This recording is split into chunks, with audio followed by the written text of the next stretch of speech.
राधे राधे गुरु जी। जी जय श्रीमन नारायण। जय श्रीमन नारायण। आपके चरणों में इस दास का कोटि कोटि नमन।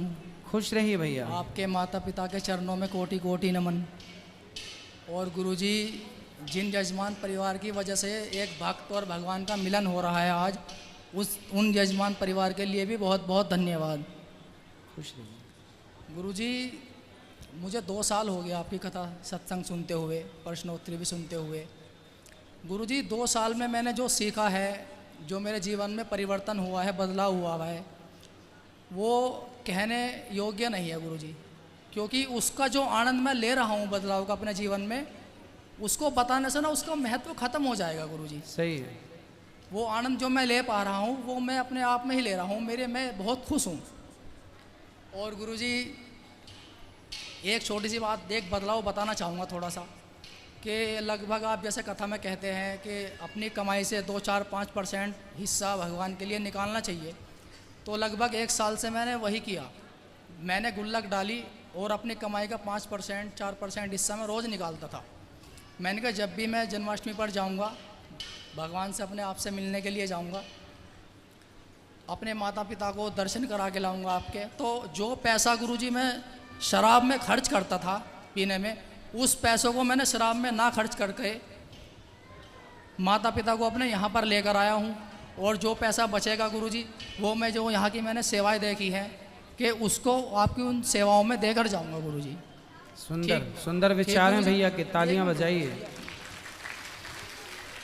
कल आपकी माँ भी आई थी और माँ ने बात की, और बात करते करते वो भावुक हो गई। मतलब माँ यही चाहती है कि मेरा बेटा सही राह पर चले। ये आप गलत राह पर थे पहले, पर आपने सत्संग किया तो आप सही राह पर आए। इसके कारण आपकी माँ बहुत खुश है। पिताजी भी आए थे, बुआ जी भी आई थी, वो तो आज सुबह चले गए जी। मैं और मेरी पत्नी अभी यहीं पर हैं जी। मैं इसलिए रुका हूँ कि गुरुजी, दिखाना 1 मिनट, कुछ मेरी समस्याएं हैं, मैं इस छोटे से पर्चे पे लिख कर लाया हूँ। बोलो बोलो। एक विनती है गुरुजी सबसे पहले आपसे, कि जब आपको लगे गुरुजी के, क्योंकि समय थोड़ा है, सभी को बात करनी होती है, जब आप कहेंगे मैं माइक रख दूंगा गुरुजी। जो गलती मैंने मेरठ में की थी गुरुजी, वो गलती ना ना आप बोलो, और उसके लिए प्रश्न कीजिए। उसके लिए मैं क्षमा मांगता हूँ आपसे। ना। अब गुरुजी बात आती है प्रश्न की, कि सवाल कीजिए। मैं 1.5 साल से 2 साल से रोज़ सुनता हूँ, प्रश्नोत्तरी शुरू होने से पहले गुरुजी ये कहा जाता है यहाँ पर कि भगवान से जुड़ा हुआ सवाल ही करे, इधर उधर के सवाल ना करे। अब गुरुजी आपसे मेरा सवाल ये है कि क्या इस छोटी सी मनुष्य बुद्धि से क्या उस परमात्मा का, उस ईश्वर का पार पाना संभव है? इसलिए तो कहते हैं, अभी क्या बोला गया कि वही जान सकता है, वही पार पा सकता है जिसे वो खुद जनाना चाहेंगे। वो जना देंगे तो आप जान जाओगे। वो इतनी सी बुद्धि आपकी और हमारी है, पर वो चाहें तो इतनी सी बुद्धि से आप सब कुछ कर सकते हैं, और वो ना चाहें तो 10 सिर वाली बुद्धि भी हो तो कुछ नहीं होगा। नहीं गुरुजी, भगवान से जुड़ा हुआ सवाल, चलिए आप मुझसे कोई सवाल पूछे गुरुजी भगवान से जुड़ा हुआ, लेकिन आप नहीं पूछेंगे, क्योंकि गुरुजी सवाल भगवान से जुड़ा हुआ वो पूछेगा जिससे भगवान पर संदेह होगा, वही तो सवाल पूछेगा। ना, नहीं, सवाल देखो ऐसा नहीं, सवाल ना जिज्ञासा होती। सवाल मीन्स जिज्ञासा। किसी को भगवान पर संदेह, कोई होगा नास्तिक जो संदेह भी रखता होगा, लेकिन लोगों की जिज्ञासा।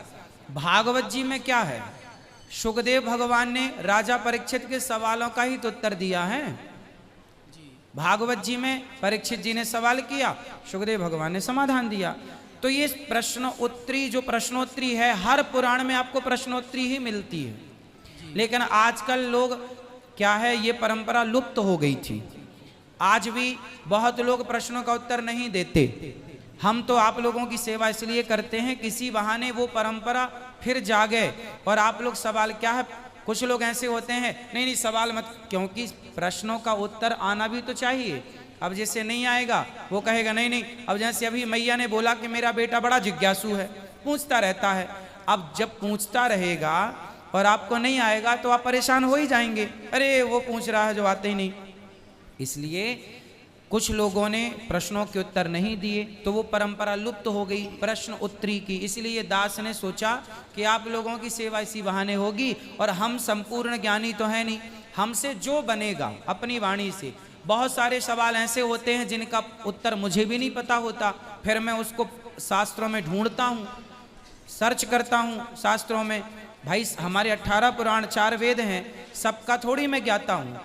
बहुत सारे प्रश्न ऐसे होते हैं जो मुझे नहीं आते, फिर मैं भी उसका अध्ययन करता हूँ, फिर दूसरे दिन बताता हूँ कि भाई जो कल पूछे थे वो ये है। अभी भी आप मेरे से कोई सवाल पूछेंगे, जो नहीं आएगा वो मैं कल बताऊंगा। नहीं नहीं गुरुजी, मैं आपसे कोई सवाल तो मैं कहता हूँ सवाल पूछना अच्छा है, प्रश्न करना, जिज्ञासा।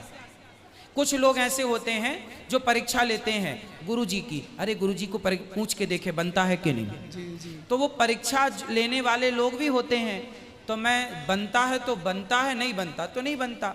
मैं कोई संपूर्ण ज्ञाता थोड़ी हूँ किसी नहीं चीज़ गुरुजी, मैं 2 साल से देखता हूँ कि आप तो मैं तो आपकी केवल सेवा करता हूँ। जो बनता है आप प्रश्न करते हैं, जो उत्तर बनता है दे देते हैं। चलो, आपको भगवान ने, हमें ईश्वर ने आपकी सेवा के लायक बनाया है, तो हर प्रकार से हम आप लोगों की सेवा करना चाहते हैं बस।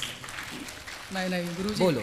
मैं फिर आपसे पर जिज्ञासा कोई करे तो करना गलत नहीं है, बस मैं ये कह रहा हूँ। मैं तो भगवान आपसे यही कहूँगा कि भगवान श्री राम जी को जब थोड़ी समस्या आई थी कि उन्हें जब प्रजा में रोष फैल गया था कि माता सीता पर जो आरोप लगा रही थी, तो वो बहुत टेंशन में आ गए थे। तो वो श्री गुरु अपने वशिष्ठ जी के पास गए, तो गुरु जी वो सवाल जवाब करने नहीं गए थे, और ये दास भी आपके पास सवाल जवाब करने नहीं आया है। मैं तो अपनी समस्या का आपसे मार्गदर्शन चाहता हूँ, ना कि सवाल जवाब करना चाहता हूँ। बिल्कुल पूछिए, क्योंकि क्या सवाल तो समस्या? गुरु जी 2 ज्ञानी व्यक्तियों के बीच होता है, 2 बराबर के लोग। समस्या क्या है ये बताओ। गुरुजी समस्या मेरी सबसे पहले ये है, जैसे आप मेरठ में आए थे कथा करने के लिए, तो गुरुजी मैंने मेरठ में वो चीज़ देखी थोड़ी सी कि जैसे मैं सुबह 9 बजे आ जाता था, शाम को ही जाता था प्रश्नोत्तरी के बाद में, मैं रोज़ देखता रहा, लगातार सब कुछ देख रहा था।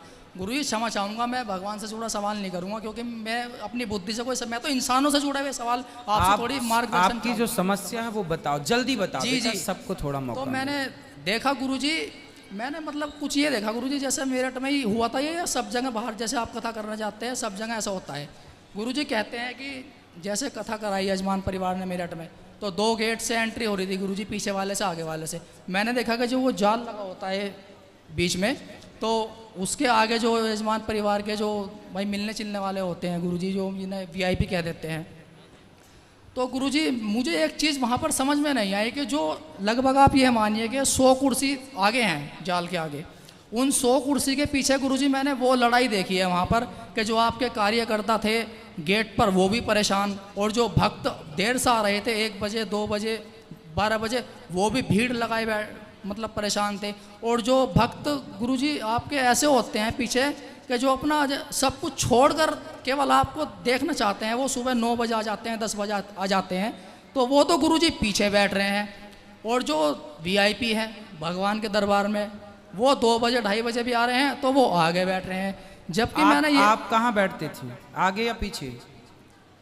गुरुजी पहले ये बताओ, आप कहाँ बैठते थे, वहाँ आगे या पीछे? मैं तो गुरुजी आगे ही बैठता था। तो आप वहाँ VIP थे? नहीं गुरुजी, मैं तो जब आप VIP नहीं थे और आप आगे बैठते थे, तो उसी तरह वहाँ पर पानी में लोग खड़े थे, वहाँ कोई VIP गिरी नहीं थी। नहीं वो तो आपकी बात वहाँ सही है सब पानी में बैठ के कुर्सी में पानी में सुन रहे थे। पर मैंने वो दृश्य देखा गुरुजी। बेटा देखो, हर चीज में दोष नहीं देखना चाहिए। महीनों पुरानी बात में आप दोष लिए बैठे हैं। कोई वहां पर तो केवल वहां पर तो जो कथा कराने वाले यजमान थे वो भी बेचारे पानी में घुस के कथा सुन रहे थे, पानी में बैठे। तो मैंने देखा, वहां कोई VIP गिरी थी ही नहीं। और VIP कुछ नहीं होता बेटा, जी जी, VIP कुछ नहीं होता, केवल व्यवस्था होती है। अब जैसे यहाँ भी हम लोगों ने यजमानों के बैठने की व्यवस्था अलग की है। क्यों की है? क्योंकि भीड़ में कोई चोर भी घुस सकता है। यजमानों के वो नाचने में लगे हैं, वो भाव में डूब रहे हो, कोई पर्स लेके भाग जाए, कोई चैन लेके भाग जाए, कोई उनका कुछ चुरा ले, तो इन सब की भी जिम्मेदारी होती है हम सबकी कि हम आप लोगों की इस प्रकार की सुरक्षा भी करें। क्योंकि इस भीड़ में कौन चोरी करने बैठा है, कौन आपका मोबाइल निकालने बैठा है, तो थोड़ा सा एक मर्यादा है कि मर्यादा की जो लक्ष्मण रेखा है ना, वो रेखा मर्यादा की रेखा है ना। यजमान कार्य कराता है तो उसे सुरक्षा भी तो देखना पड़ता है ना। घर में सब प्रकार के, अब बहन बेटियां बैठी हैं और यदि ये मर्यादा की लकीर नहीं होगी तो कोई शराबी आके कोई बहन बेटी के बगल में बैठ जाए और वहीं नाटक नौटंकी करने लग जाए तो कौन जिम्मेदार होगा? तो आप देखो बेटा, हर चीज में दोष नहीं होना देखना चाहिए, दोष देखना अच्छा नहीं होता। आप यहाँ बैठे देखो, यहाँ भी बैरिकेटिंग लगी है, और यहाँ कोई वीआईपी नहीं, देखो आप भी वहाँ बैठे हैं जहाँ यजमान बैठते हैं, यहाँ कोई वीआईपी नहीं, लेकिन फिर भी एक व्यवस्था तो बनानी पड़ेगी आपको। आप भी जब कथा कराएंगे अपने घर में तो आपको भी एक व्यवस्था बनानी पड़ेगी, वो व्यवस्था होती है, कोई वीआईपी गिरी नहीं होती। वो तो मैं जानता हूँ गुरुजी के कुछ। तो फिर क्यों प्रश्न कर रहे हो जब जानते हो तो? जो कराते हैं ना गुरुजी उनको टाइम भी नहीं होता है, लेकिन जो उनके जब जानते हो तो फिर प्रश्न क्यों कर रहे हो ऐसे? फिर ये सवाल क्यों? ये सवाल नहीं है, इसे बोलते हैं चतुराई। नहीं नहीं गुरुजी, क्षमा चाहूंगा गुरुजी। हाँ, ऐसा ये नहीं चतुराई है। नहीं नहीं गुरुजी, ऐसा नहीं है। अब बोलो दूसरा। ये आप कह रहे हैं हम कोई समस्या, ये आपकी समस्या थोड़ी है। नहीं गुरुजी, जो मैंने देखा मैंने वही आपसे आप तो बहुत कुछ देखते हैं बेटा, लेकिन नहीं गुरुजी। ये कोई बातें नहीं होती। आदमी व्यवस्था बनाता है, बिना व्यवस्था के कुछ नहीं होता, समझो। आप कभी सत्यनारायण भगवान की कथा कराओगे तो आपको व्यवस्था बनानी पड़ेगी। स्त्रियां यहाँ बैठेंगी, पुरुष यहाँ बैठेंगे, आपके रिश्तेदार यहाँ बैठेंगे, क्यों जी? सबकी व्यवस्था ना बनानी पड़े। आप अपने रिश्तेदारों को पब्लिक के बीच में नहीं बिठा सकते, घर की बहन बेटियों को सबके बीच में नहीं बिठा सकते। जब आप आयोजन करता है तो आप थोड़ा सा अलग व्यवस्था खुद करेंगे। तो व्यवस्थाएं हैं बेटा, उस व्यवस्था को आप ये ना मानो कि वीआईपी है, कोई वीआईपी नहीं होता। मेरठ में तो सारे लोग, पानी में कुर्सियां लगी थी, जहां बैठे थे पानी, कुर्सियों के ऊपर पानी आ गया था, मतलब यहाँ बैठे। गुरुजी मैंने खुद 7 दिन तक पानी में बैठे, लेकिन उसमें भी आपको दोष दिखाई पड़ रहा है। नहीं नहीं गुरुजी, मुझे कोई दोष नहीं दिखाई दे रहा। मुझे तो ये लगा 7वें दिन तो मैं खुद ड्यूटी पे था, मतलब गेट पे मुझे भी लगा दिया था उन्होंने, आपके मतलब जो कार्यकर्ताओं ने। मैंने जो देखा यजमान परिवार के जो थे वो भी मतलब भीड़ में ऐसे आ रहे थे। क्या होता है, बाहर की कक्षाओं में भीड़ इतनी हो जाती है, कई बार के गेट बंद करने पड़ते हैं, क्योंकि यदि गेट बंद नहीं करेंगे तो एक के ऊपर एक गिर करके किसी की प्रकार की अनहोनी हो जाए। तो देखो सब व्यवस्थाएं बनाने, आप यहाँ पे हजारों लोग बैठे आनंद ले रहे हैं, लाखों लोग बैठे आनंद ले रहे हैं, लेकिन जरा सा किसी को कुछ हो जाएगा तो आप अच्छाई कुछ ना देखेंगे, केवल उस बुराई को लेके हाईलाइट हो जाएगी कि वहाँ गए थे तो ऐसा हो गया। इसलिए व्यवस्थाएं बनानी पड़ती हैं, अच्छाई कोई ना देखेगा। मैं सारी कथा में अच्छी अच्छी बातें सुनाऊं, अच्छी अच्छी ज्ञान की बातें कहूँ, कोई ना सुनेगा। पर जरा सा वाणी से कुछ फिसल जाए, मैं कुछ बोलना चाहूँ, कुछ निकल जाए तो लोग उसको काट के, देखो अनिरुद्धाचार्य जी ने ऐसा कह दिया, ये कह दिया। तो वही होता है, 1 लाख अच्छाई आपकी ना देखी जाएगी, एक बुराई, क्योंकि जमाना अच्छाई देखने नहीं बैठा, बुराई देखने बैठा है। अब आप भी मेरठ की बात यहाँ लेके आए तो अच्छाई लेके थोड़ी आए हैं, ये भी बुराई की बात लेके आए। नहीं नहीं गुरुजी, मैं तो कोई बुराई की बात कर ही नहीं रहा हूँ गुरुजी। बेटा चलो कोई दूसरी बात करो। गुरुजी मैं आपसे बहुत प्रेम करता हूँ गुरुजी। प्रेम करते हो जी, तो इसलिए मैं बोल रहा हूँ बेटा कि दोष मत देखो। इस संसार में ऐसा ना कोई स्त्री है, ना कोई पुरुष है, ना कोई बच्चा है, ना कोई बूढ़ा। इस संसार में ऐसा कोई नहीं है जिसके अंदर कोई ना कोई दोष ना हो और कोई ना कोई गुण ना हो। जी गुरुजी। अब देखना हमें है कि हम, अब मैं, आपके अंदर 1 लाख अच्छाई है और आपके अंदर 1 लाख बुराई है। अब वो मेरे पर निर्भर करता है कि मैं आपकी अच्छाई देखूं या मैं आपकी बुराई देखूं। स्वाभाविक है, आप यहाँ भी बुराई देखना शुरू करेंगे ना तो यहाँ भी आपको बहुत सारी बुराई नजर आएगी। यहाँ की तो अच्छा है कि आप पूछे मत गुरु, जब से मुझे आज 4था दिन है। नहीं बेटा, मैं तो केवल आपके लिए बोल रहा हूँ। हमेशा बेटा आप अच्छे हो, इसलिए मैं बोल रहा हूँ कि हमेशा अच्छाई पर नजर रखो। गौरी गोपाल रसोई के अतिरिक्त और यदि खाना कहीं बुराई लगे आपको तो आप स्वयं उसे ठीक करो, कार्यकर्ता बन के। जी जी सही कह रहे हैं आप गुरुजी। कथा में आप एक चीज़ और बताते हैं कि इंसान को जो है संसार के लोगों से प्रेम नहीं करना चाहिए सिवाय भगवान के। ठीक है, सही कहते हैं आप। लेकिन गुरुजी उन संसार के लोगों में आप भी आ जाते हैं गुरुजी। हाँ, क्योंकि मैंने संसार में जो प्यार किया है, प्रेम किया है, वो केवल आपसे किया है भगवान। ये बेटी मेरी पत्नी, मैं इनसे भी इतना प्रेम नहीं करता हूँ गुरुजी जितना मैं आज आपसे प्रेम करता हूँ गुरुजी। अच्छा है, आपके प्रेम का आदर है, सम्मान है, लेकिन हम सब भगवान के दास हैं। जो प्रेम हमसे करते हैं आप, उस प्रेम का हम आदर करते हैं, पर वो प्रेम हमसे ना करके हम जिन श्रीमन नारायण की गाथा गाते हैं उनसे आप करो तो हम सबका कल्याण। नहीं, मैं उनसे भी करता हूँ गुरुजी, बिहारी जी से बहुत प्यार करता हूँ, लेकिन मैं तो बिहारी जी के रूप में आपको ही देखता हूँ। अच्छा, और गुरुजी फिर आपका प्रेम भगवान से है तो वो सबसे श्रेष्ठ। सबसे पहले आप क्या आते हैं गुरु, जैसे आप व्हाट्सएप के जरिए, यूट्यूब के जरिए, टीवी के जरिए आप एक भक्त के दिल में उतरते हैं गुरु जी। फिर आपसे एक भक्त को इतना लगाव हो जाता है कि धीरे धीरे आप उसके शहर तक कथा करने, अपना दर्शन देने खुद चल कर आ जाते हैं। तो गुरु जी जो मैंने अपने जीवन में 7 दिन जिए वो सबसे आनंदित 7 दिन वही जिए जब आप मेरठ में आए थे। लेकिन गुरु जी आपसे मिलने के बाद में और आप मुझे ऐसे छोड़कर चले गए गुरु जी वहाँ से, और हद तो तब हो जाती है गुरु जी जब कथा करने आप आते हैं 7वें दिन और बाद में ये कहते हैं कि मिलन आज तक था हमारा तुम्हारा। ये तो ऐसी बात हो गई गुरु जी जैसे जले पर नमक छिड़क दिया हो गुरु जी। एक भक्त आपसे इतना प्रेम कर रहा है और आप कह के जा रहे हो कि मिलन आज तक था हमारा तुम्हारा। बिल्कुल, वो वहाँ पर कुछ लोग ऐसे होते हैं जहाँ जाते हैं कि वो अत्यधिक वृद्ध होते हैं, तो वहाँ अब उनसे कभी मिलना दोबारा हो ना हो, इसलिए उनको कह देते हैं कि भाई आज तक मिलन है, जितना कथा का आनंद लेना है आज तक ले लो, अब दोबारा पता नहीं। और बाद में ये भी कहते हैं कि भगवान चाहेंगे तो दोबारा भी मिलेंगे। आगे की लाइन में ये भी है। ठीक, सही कह रहे हो आप गुरु जी। हाँ जी गुरु जी, अब एक छोटा सा पूछना चाहता हूँ सवाल।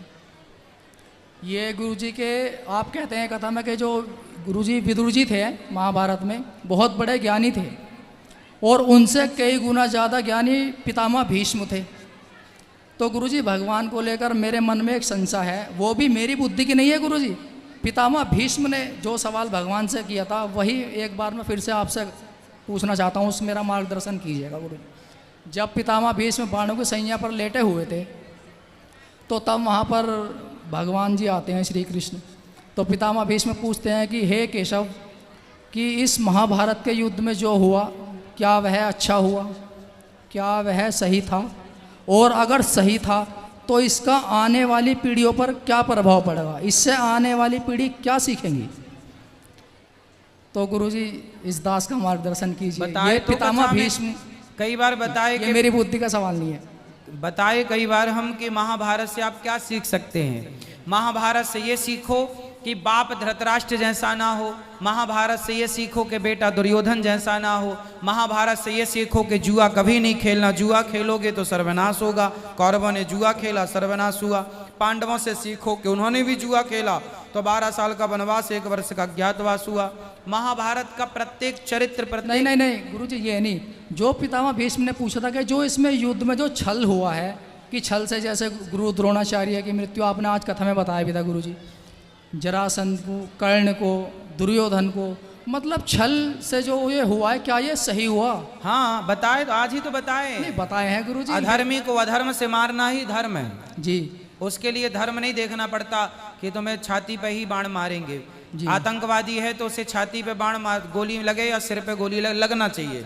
अब ये थोड़ी देखें भाई तेरी छाती कहाँ है, पहले छाती दिखा, तब तक तो वही ठोक देगा तुम्हें।